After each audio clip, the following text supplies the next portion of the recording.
안녕하세요. 브라더스 마인드입니다. 오늘은 돈을 어디에 저장을 할 것인가 라는 주제로 이야기를 해보려고 해요. 돈을 저장한다니 은행에 저축하는 걸 이야기하나 생각하실 수도 있을 것 같아요.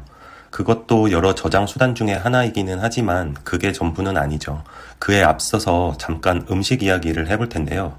음식은 시간이 지날수록 신선도가 떨어져서 점점 부패하게 되죠. 그래서 음식을 오랫동안 신선하게 유지하기 위해 여러 가지 방법으로 보관을 하는 거죠. 돈도 마찬가지예요. 시간이 지날수록 물가 상승에 의해서 돈의 가치가 점점 떨어지게 되므로 돈의 가치를 지키기 위해 적절한 보관 방법이 필요해요. 그럼 돈을 어디에 저장을 할 수 있을까요? 우선 첫째로 현금에 보관하는 경우예요. 돈이 곧 현금 아닌가 라고 생각하는 게 일반적인데 현금도 돈을 저장하기 위한 하나의 수단이라고 생각할 필요가 있어요. 우리가 가지고 다니는 지폐나 동전에 저장이 되는 거죠. 지폐 표면에 10,000원이라고 쓰여 있으니까 항상 가치가 동일한 것처럼 느낄 수도 있지만 체감이 잘 되지 않을 뿐이지 절대 그렇지 않아요. 시간이 흐를수록 보통 연 2, 3%, 특히 작년과 올해 같은 경우는 그 이상으로도 물가가 상승을 해서 10,000원짜리 지폐로 살 수 있는 것들은 점점 줄어들고 있어요. 현금을 가만히 모셔두고 있는 것은 아무것도 사지 않았는데도 돈을 까먹고 있는 것과 같죠. 단순하고 쉬운 만큼 효율적이지 못한 저장소인 거죠. 재테크를 해야 하는 이유이기도 하고요. 둘째로 은행에 예금 적금 상품에 보관하는 경우예요. 저희 부모님들이 젊었던 시절에는 연 10%에서 20%의 높은 이자를 주었기 때문에 예금 적금은 돈을 저장하기에 매우 좋은 저장소였어요. 하지만 현 시대에는 특히 2020년까지만 해도 연 1% 내외의 저금리 시대였어요. 최근에는 경제 위기로 기준금리를 올리면서 금융상품들의 이자율도 높아졌지만 그래도 저희 부모님 시대 때의 이자율과 비교하면 턱없이 낮은 게 사실이고요. 이 정도의 이자율로는 간신히 물가 상승을 방어하는 정도에 지나지 않을 것 같아요. 그래도 현금보다는 나은 저장소이긴 하죠. 셋째, 채권에 보관하는 경우예요.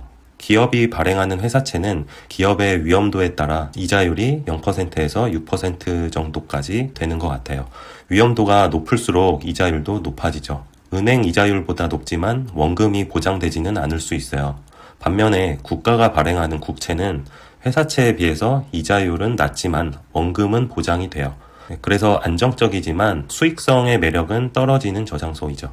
국채는 원금이 보장되어 아무런 리스크 없이 연 2%대의 수익을 얻을 수 있기 때문에 투자나 사업을 할 때 이보다 높은 수익률을 내야 하는 기준이 되기도 해요. 넷째, 부동산에 보관하는 경우예요. 오랜 세월 동안 투자 대상으로 인정을 받아온 자산 중에 하나이죠. 특히 아파트의 경우 수요가 꾸준하기 때문에 비교적 안정적이에요. 2020년에는 일부 지역의 아파트 가격이 연 100%까지도 상승을 하면서 너도 나도 영혼까지 끌어모아서 사야 한다는 분위기였어요. 하지만 이런 현상은 좀 특수한 경우였고 제가 살았었던 대전의 아파트들의 경우 지난 10년간 평균적으로 약 77.4% 상승을 했어요. 연평균 수익률로 환산을 하면 5.9%이고요. 서울 아파트들의 경우 지난 10년간 평균 132.1%, 연평균 수익률로 환산하면 8.8%의 상승을 했어요. 은행 예금 적금 상품이나 채권보다는 매력적인 저장소라고 할 수 있죠. 다섯째, 암호화폐에 보관하는 경우예요.